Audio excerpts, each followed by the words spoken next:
Nuclear energy is one of the best sources of energy in terms of the energy to mass ratio, and also it could be a potentially clean energy for you to use throughout your entire lifespan. And so in here we'll be discussing about how nuclear works. So we'll be discussing about nuclear physics, starting from the very beginning until the understanding of fission as well as fusion. So make sure to like and subscribe, and also please check the notes in the description for the notes throughout this entire discussion. So to get started on talking about nuclear, we need to talk about the elements, and we don't care about the elements in general. We care about its isotopes. So first, to define an element, you know an atomic number. This is already given in the periodic table. So for example, if you have helium, this is a group 2, which means that it has 2 protons. So the atomic number corresponds to the number of protons that it has. So I will denote this as the Z. But alongside with that, we have something which we call as an isotope, which is related to the mass. But technically, this is just the number of proton plus the number of neutron. So for example, for helium, one of the most famous one is helium-4. This is one of the ways for you to write a nuclear component. So something with different mass is something which you call as an isotope.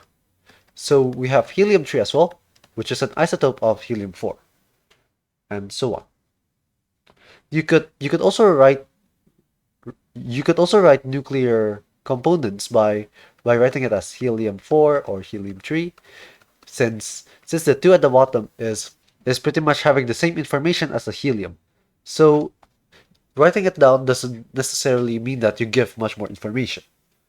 So discussing about this, we should actually think about what actually glues the nucleus together. So let's say, for example, if we are discussing about helium-4, you have 2 protons and you have 2 neutrons. But if we observe from here, there should be repulsion going on. But we know for a fact that for helium, it is stable. The nucleus is still within one chunk. And so the description of this tells us that there should be a force that is going inwards, in which we call this as the nuclear force. And this nuclear force pretty much glues your proton and the neutron with the proton, all of them together. So it turns out that not all nuclear isotopes are stable. So to discuss about the stable nuclei, we could put them all inside a plot, in which we call this as the chart of the nuclides, in which nuclides are pretty much the ones that are a little bit stable. They are stable for a bit. And so you plot this with the number of, so you take the number of protons over the number of neutrons, which is the same thing as A minus Z. And so if you plot this, it turns out that you would actually form something like this. And so you could actually just look it up in Google, and you would find that this chart of the nuclides supplies you with almost all of the informations, like the proton, the neutron, as well as how stable it is. So this plot here is something very useful if you're discussing about decays, but in here I won't fully discuss much about it because I am not really a nuclear engineer. But anyways, we could also talk about the nuclear size, in which we'll be discussing about the radius of the nucleus.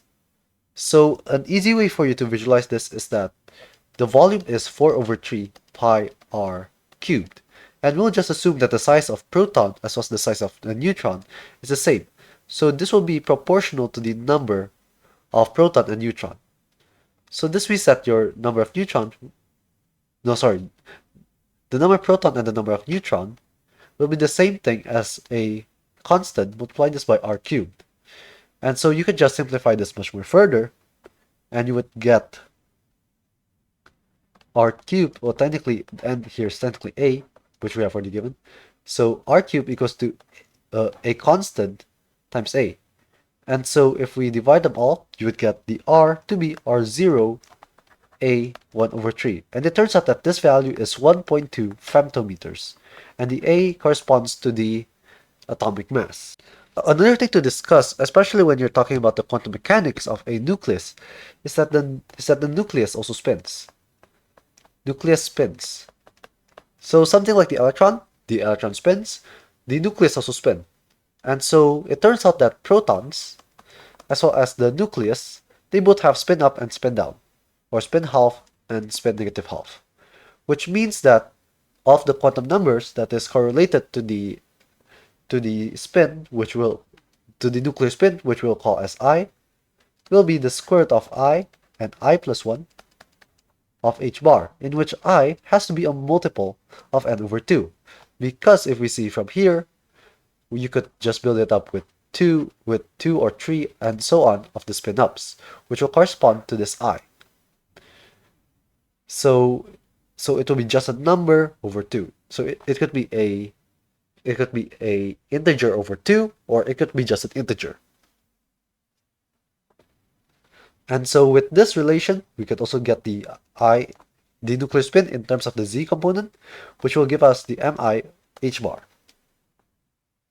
And the same idea with the Bohr magneton, we could define the nuclear magneton, which is another unit, and this is mu n equals to eh bar over 2 mp, in which mp is the mass of the proton. Now with this observation, you could take the idea from the electron and apply it to the nucleus. And it turns out that nucleus could also split into fine structures, or in terms of the nuclear structure, we call it as hyperfine structure. So we could have this half and this is 3 over 2. This works. And this is what we call as a hyperfine structure, or a hyperfine splitting. So if you actually look at the charge of the nuclide, what you would observe is that there are some numbers that allows your atom to be stable. And these numbers are 2, 8, 20, 28, 50, and 82. So these are called the magic numbers. And the way that you could describe this is by models. And so I won't fully derive off the mathematics behind these models, but there are two different types of models. The first one is something which we call as the liquid drop model, in which it assumes that your nucleus is like a liquid. It could deform, it could rotate, it could vibrate, and so on. And this produces your magic numbers, especially for the big atoms. Since for the big atoms, it works like a soft matter or like a rigid matter, in which if you deform it in one way, it is still pretty elastic. So this describes your gamma radiation. So gamma radiation is a way for you to describe the lowering of energy in terms of the excitation. Same thing with like the electron, in which it could jump up energy levels. This has the same idea. So this describes the gamma radiation. But the liquid drop model couldn't really discuss about why do we have fission. So we have another model which we call as the nuclear shell. So the nuclear shell corresponds to each proton and each neutron to have quantum numbers. And the same property with the electrons, it also follows the Pauli exclusion principle. And so if you do this, what you would form is the magic numbers. And then for the proton and the neutron, they have separate quantum numbers each. And so you could have something that is very stable, in which it could have both the proton and the neutron to be at the same quantum number. Something like calcium 2040, in which it has double the magic number. There's 20 protons and there's 20 neutrons. Finally, you could also combine these two to get the collective model. And so this is a description in terms of the quantum mechanics, but I won't fully discuss about this technical detail. Finally, we can talk about radioactivity. So radioactivity is something that is very closely related to nuclear power. And so, radioactivity is a description of the decay, or pretty much a property that emits high energy particle. High energy particle. And so for nuclear, we have three different kinds of radioactivity. But before we discuss about these three types, we should discuss about how do we describe radioactivity. So the activity in itself is just a description of the number of decay per time. So we could actually describe this as the change of n over the change of t, the negative change of n over the change of t. And this is proportional to lambda n, in which lambda is just a constant. So the unit of the activity is given by the becquerel, which is 1 decay per second. 1 decay per second, or you could also use the Curie. So the Curie is just another representation of the becquerel, which is 3.7 times 10 to the power 10 becquerel. So it's just a change of units. So anyways, we could just look at this activity plot here, and what we see is that there should be a solution to this differential equation. And it turns out if you solve this, what you would get is nt equals to n0 e to the power negative lambda t. I won't fully tell you how you actually do the differential equation, but you could follow up on the foundation of mathematics to learn about differential equations. So n0 here describes the activity at time equals to 0, and this e to the power negative lambda t is just an exponential term. Now, a very useful tool to describe radioactivity is by using the half-life. So let's say that if your solution n0 over 2, so if nt equals to n0 over 2, this would mean that it would take a time of t1 over 2. This is what we call as the half time. So if we solve for this, what we would get is the natural log of, so if we just do it here, natural log of 1 over 2 equals to negative lambda t1 over 2. So the half time would be just natural log of 2 over lambda. So this is what we call as the half-life.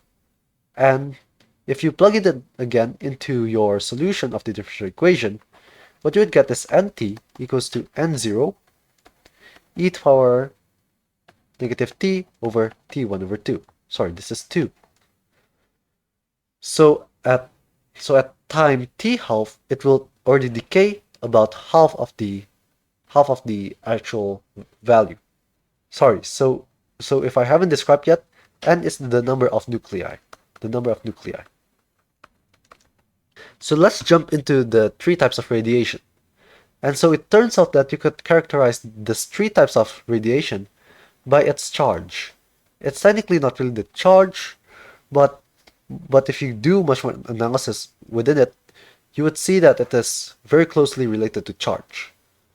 So the first one is something which we call as the alpha decay. So let's say if you have a z of x, and so this will transform into another component with z minus 2 and a minus 4. And to preserve the mass, we would be adding the helium for 2. You could see that it would still be the same. And so this will produce, and so this guy will have energy. Normally it has energy. And this is what we call as the alpha decay. So helium-42 is normally a positively charged. It's helium-2 plus normally. And so the way that it escapes from the atom is by quantum tunneling through the electron shells. And so this is how we actually observe this alpha decay. the second one that we observe, so this is the positive charge, so the negative charge counterpart is the beta decay. So you might be thinking for negative charge, it should be emitting an electron, in which you are true. So how do you produce an electron from a nucleus in which it has all positive charge? And so here is a very critical idea, in which instead of actually thinking of it releasing an electron, you could think of the proton losing, sorry, you could think of the neutron losing an electron, thus producing a proton. And so this would actually increase your atomic number, but still having the same atomic mass. And so this will release your electron like you expect, but it also releases an antineutrino.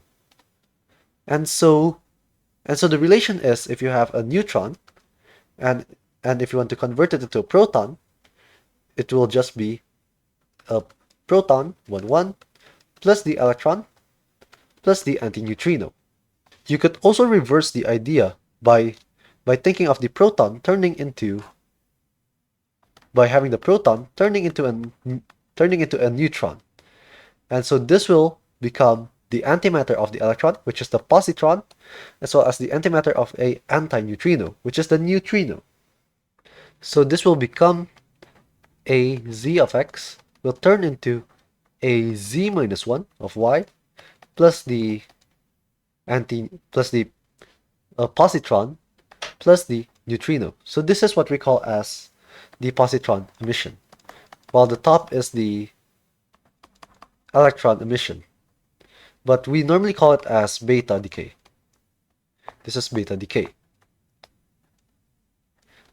But if you also think of the positron emission in terms of just a hole within your electron system, what you would get is a very interesting observation.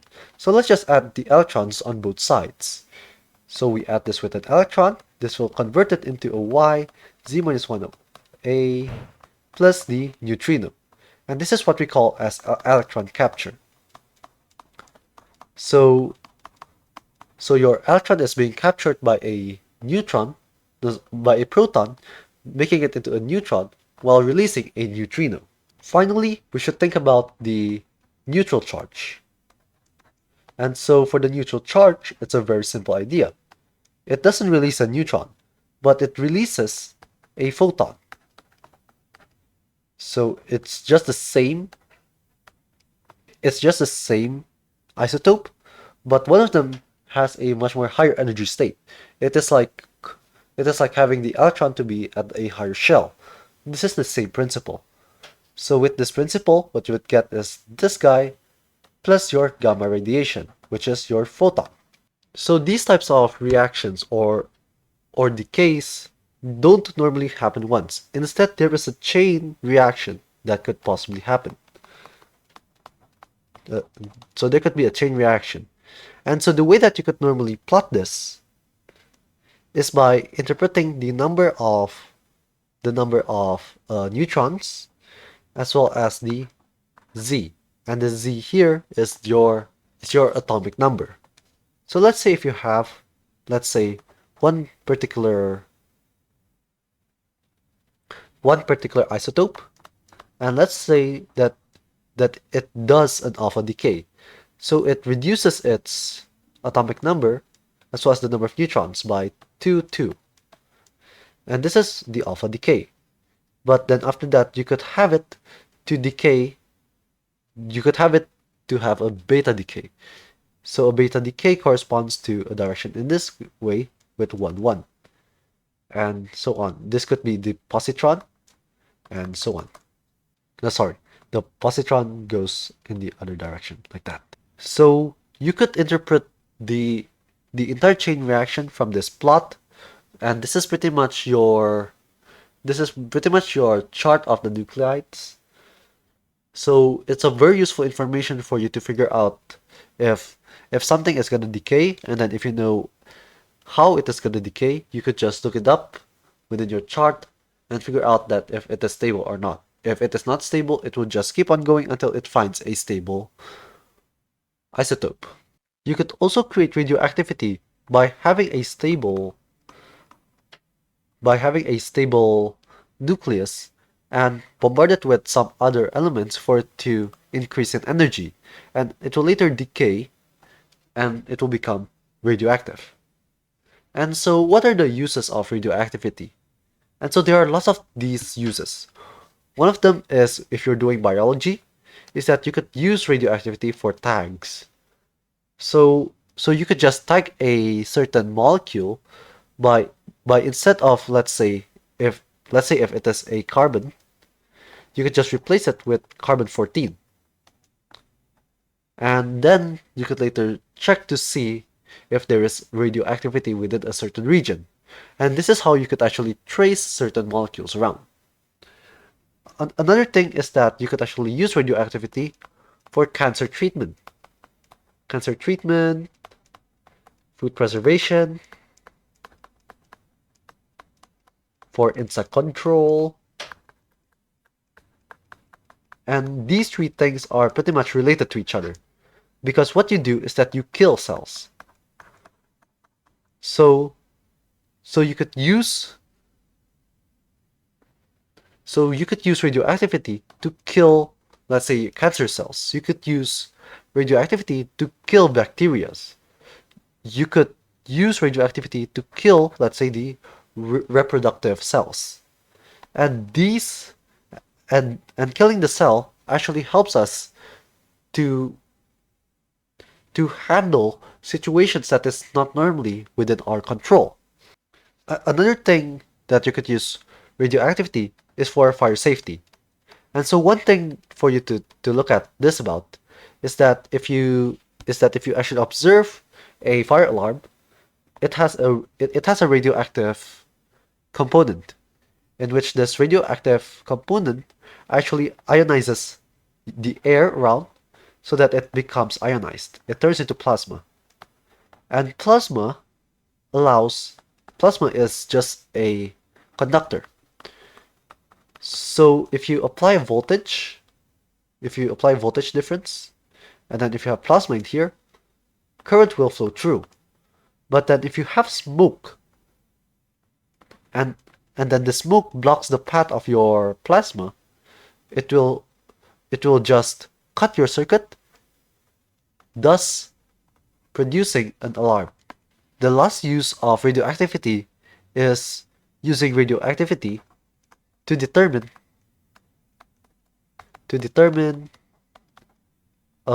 specific atoms. So maybe if you know from previously, you could use the atomic spectra for you to determine what type of atoms are there within a certain molecule. But let's say if your sample is like, let's say, a painting, you couldn't really do an atomic spectra. What you could do instead is bombard it with radioactive components, or maybe make the components within your picture to be radioactive, and then later you could read off the radioactivity decays, and then each of these radioactive decays will correspond to a particular atom, because a very specific atom only decays at a certain path or a certain energy. And this is very important if you're trying to figure out if something is a forgery or not. But with all of these uses, there are also some negative impact for biological systems.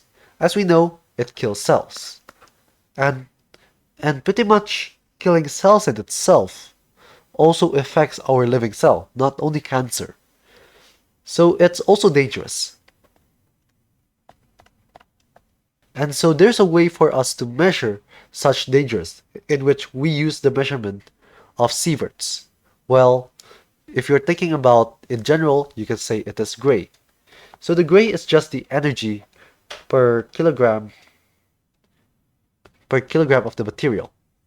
So the joule here is the amount of absorbed radiation. but the sieverts normalized gray by the damage. So so let's say if you are receiving alpha radiation and also beta radiation, each of them having the same unit of gray, it might have a different value of sieverts.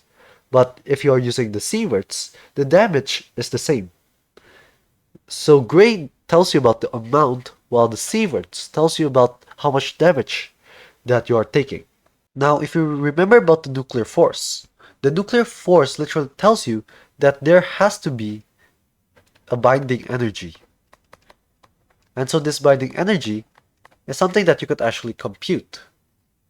So let's just use the relativistic equation for us to determine how much energy is it within the binding energy. So we could first observe that for the entire atom, you could just take the mass c squared, and based on theory, this should equal to the amount of the mass of the proton by the proton number plus the number of neutrons times the mass of the neutron c squared. And technically in here we have the binding energy, EB. So you could just compute what is the binding energy, and it turns out that if you actually compare the masses of the protons and the neutrons and sum it up with the total mass of the atom, it turns out that there's this defect. And so this mass defect here is defined to be the EB over c squared. So it is as if that that your mass is converted into energy, and this energy is the one that is binding your nucleus together. Now, a measurement of mass in here is you could use kilogram, but a much more useful mass for you to use is the AMU, or the atomic mass units, in which it is the same as 1/12 of 1 carbon 12. So this is the mass of 1 carbon 12 divided by 12. And this number is 1.6604054 times 10 to the power negative 27 kilograms. You could also use the unit of mega electron volt per c squared, which also tells you the mass, but in terms of the energy. So it's also very useful for you to note down the energy unit of mass, or you could just use the AMU. So if you plot out every single nucleus's binding energy, what you would get is a curve something like this. Well, this is not to scale, but you would get the idea. Like so. So it turns out that the maximum value in here is iron. And this is what we observe throughout the universe. If you look at stars, in which it is one of the sources of the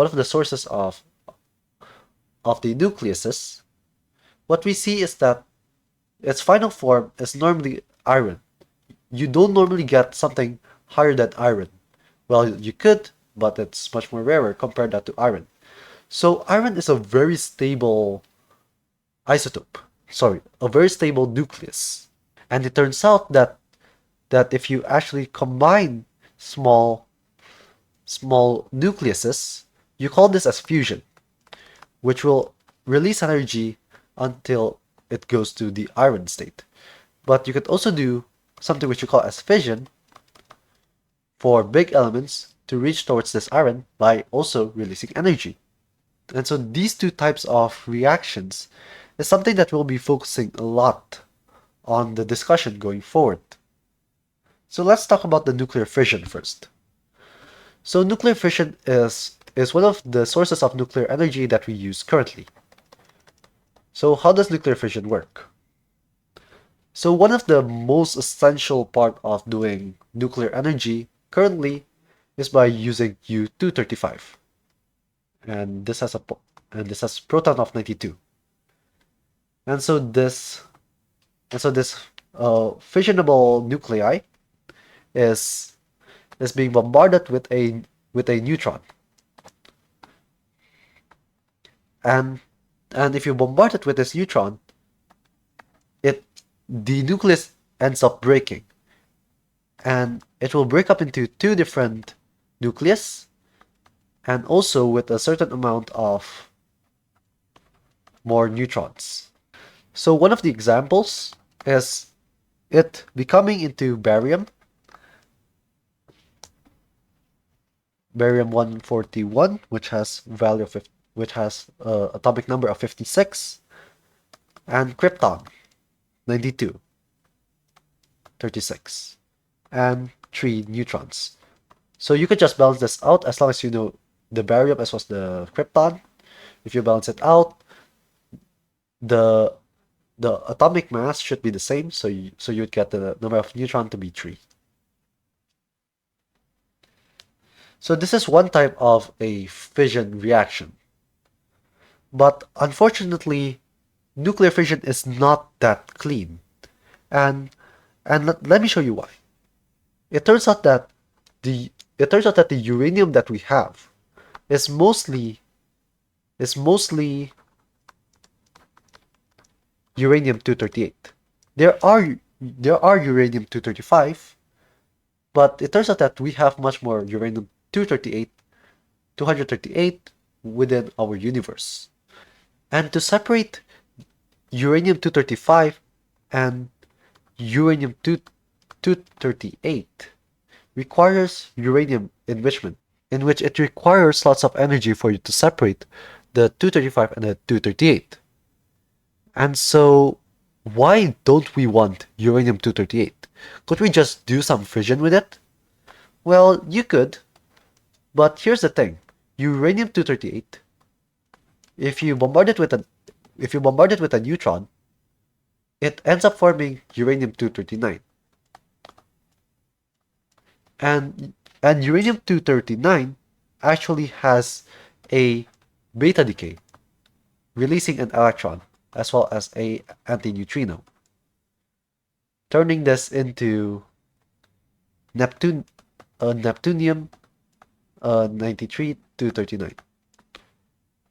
And then this neptunium also does a beta decay, turning into plutonium 239 94, plus some electron and antineutrino.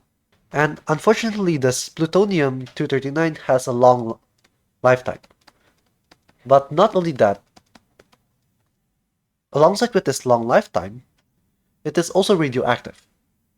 And remember about radioactivity, in which it could destroy cells, but this one has a long lifetime.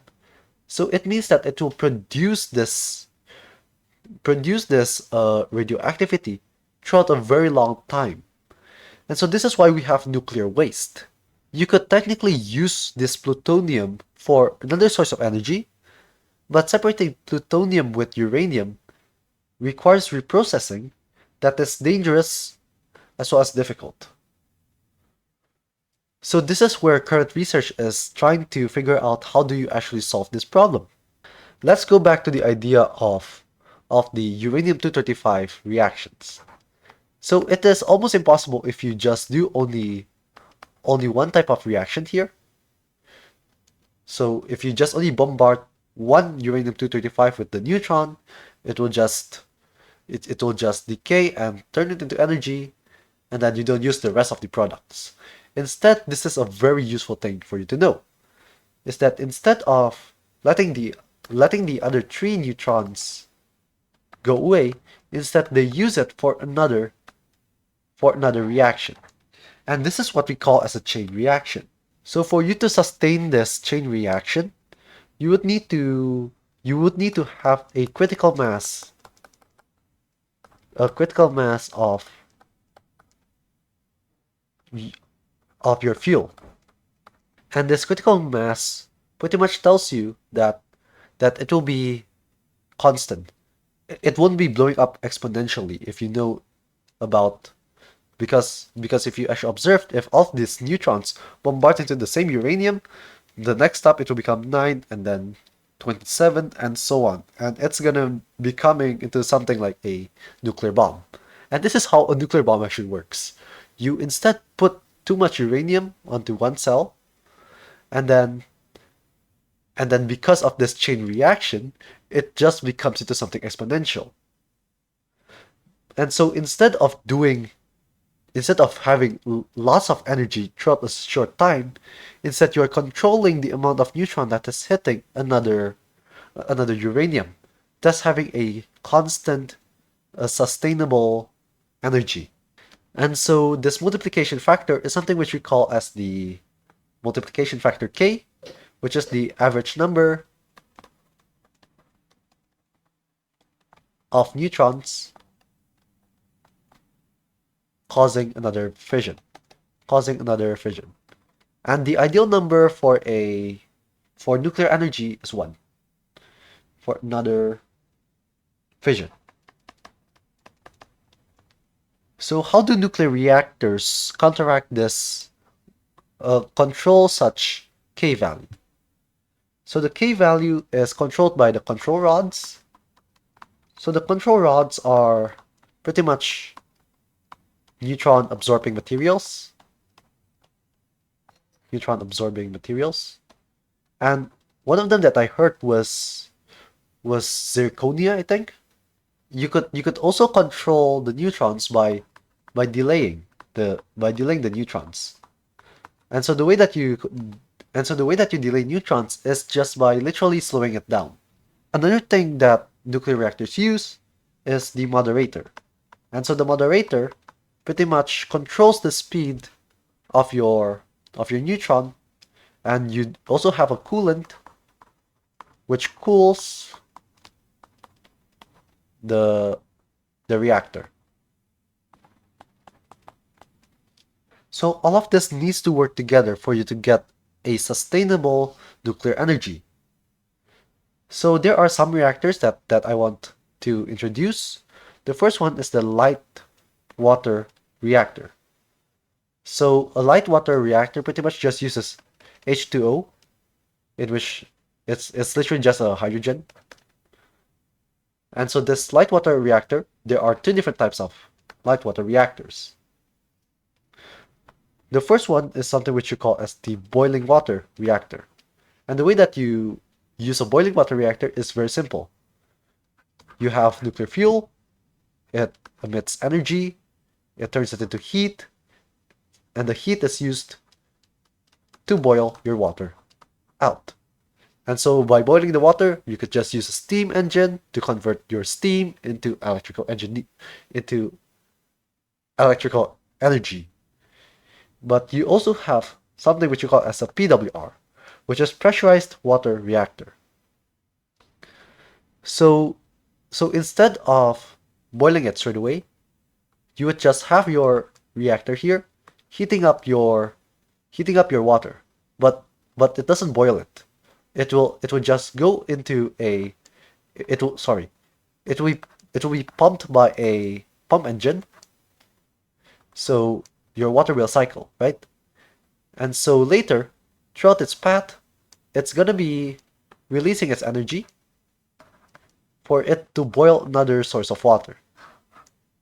And so in the end, you're just producing steam for you to produce mechanical energy. That's pretty much almost how every single type of power generators work. You just use heat to make water boil for it to turn a turbine. There are obviously some other types of reactors, but because this is not really a nuclear engineering course, I'll just leave it up to you for you to search it up on Google or whatsoever. So let's talk about the nuclear waste. So the nuclear waste in itself, like as you have already observed, if you have uranium-238, you bombard it with neutrons. Unfortunately, it becomes plutonium-239. And plutonium-239 has a very long lifetime, and this is something which we call as a transuranic isotope. And so these are isotopes which are bigger than uranium, and it has a very long lifetime. And unfortunately, these transuranic isotopes are one of the sources of nuclear waste. And so these nuclear wastes are very radioactive to the point where you need to secure it at a very safe spot for you not to really contaminate other things that you have within your daily life. So something that I want you to take away from nuclear energy is that nuclear energy is a very innovative technology that that we should use very carefully. Obviously, if you use nuclear energy for something that is abusive towards humankind, obviously there are there are lots of repercussions that you need to handle by yourself. So this is exactly what Uncle Ben said. With great power comes great responsibility. So I want you to remember that every single knowledge that you take right now must be used for the greater good. So that's all about the discussion of nuclear fission, sorry. So now let's talk about nuclear fusion. Nuclear fusion is a much more cleaner way for you to produce energy. And so one of the greatest type of fusion reactors is the stars. Literally the stars. And let me show you how stars work. So stars work just by taking two protons and then you just collide them together. What you would get is technically it's gonna be like H He2O2, but then because it has lots of proton, it's gonna emit its positron for it to become a deuterium, and it will also emit a neutrino. Now, because of this deuterium, it could also react with another proton. It will clash together to form helium-32, as well as some gamma radiation. Finally, you could combine these helium trees together, and what you would end up producing is helium-4 with two additional protons. So this is something very cool. So it turns out that the sun emits beta decay, in which the beta will be lost throughout the atmosphere, but also the gamma radiation, which is technically dangerous for humans, but anyways, gamma radiation is just light, so you can just put in sunblock technically, and it'll just protect you technically. But anyways, so what we see here is that we are able to produce a bigger isotope from these smaller isotopes here. But here's the problem why we cannot copy the sun. The thing is that the sun pretty much it already has lots of these protons. It's a proton rich environment such that it doesn't really require much energy for you to collide them together, because in the end what you have is the gravity force that is pulling them all together. But in the earth you couldn't really have this type of reaction. So instead what the so instead, for something that you do on earth, there are multiple reactions that is done. You could have a deuterium tritium reaction, which is deuterium plus tritium. It forms into your helium as well as a neutron. This produces 17.6 megaelectron volts. You could also do a deuterium-deuterium reaction, and there are two of these. If you do a deuterium-deuterium, you could form either a helium-3 plus a neutron, which is 3.27 megaelectron volts, or you could produce a tritium plus a proton. And this has 4.03 mega electron volts. So to do such reaction, you need to apply a certain temperature. And this is what we call as the critical ignition temperature. And remember when we discussed about thermodynamics, technically temperature is just how fast your particle is moving. So you're just pretty much applying high velocity towards your particles. So this critical ignition temperature pretty much tells you that how much energy that you need to supply, sorry, the temperature that you need to supply, such that the amount of energy that is lost is less than the one that is created. So it's pretty much forming a chain reaction. So you're just literally trying to produce energy from each of these masses. This is the critical ignition temperature.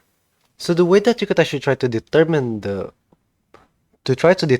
critical ignition temperature is by knowing the Lawson's criterion. And so the Lawson's criterion is just a description of the power that you need. So the way that you could actually explain such power, or pretty much just the energy, is through proportionality. So the amount of energy that you need to take for you to increase one's temperature literally depends on the n squared. And this n squared pretty much tells you that if you increase the amount of the initial particles, and you also increase as well the amount of possible targets of this collision, this is why you have this n squared. But this energy should also be dependent with the time as well. The time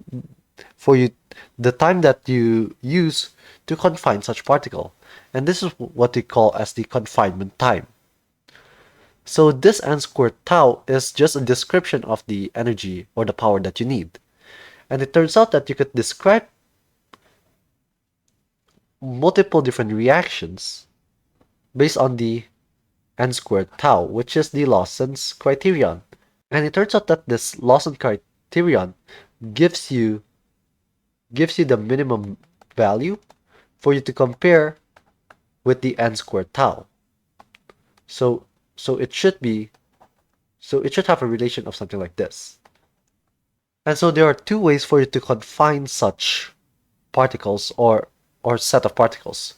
The first is the inertial confinement, and the other is the magnetic confinement.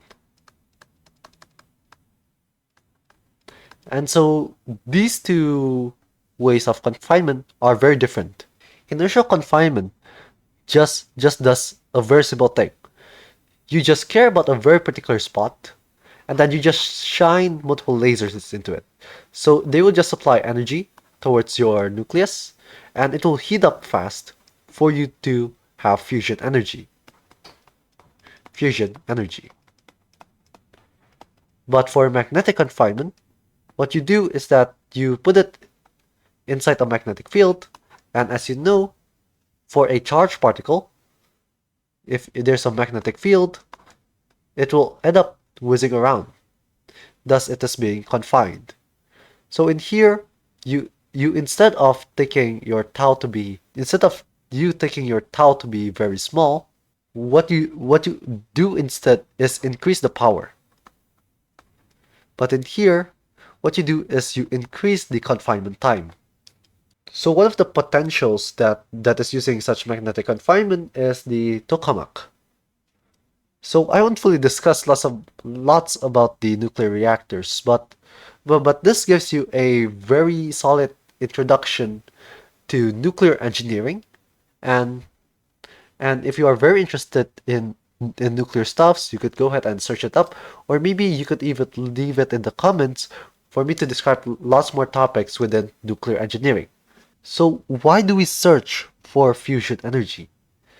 And so it turns out that you could produce high energy with the minimal mass. This is fusion energy. And also, as you have already shown from from the star reaction, what you instead produce is just some helium.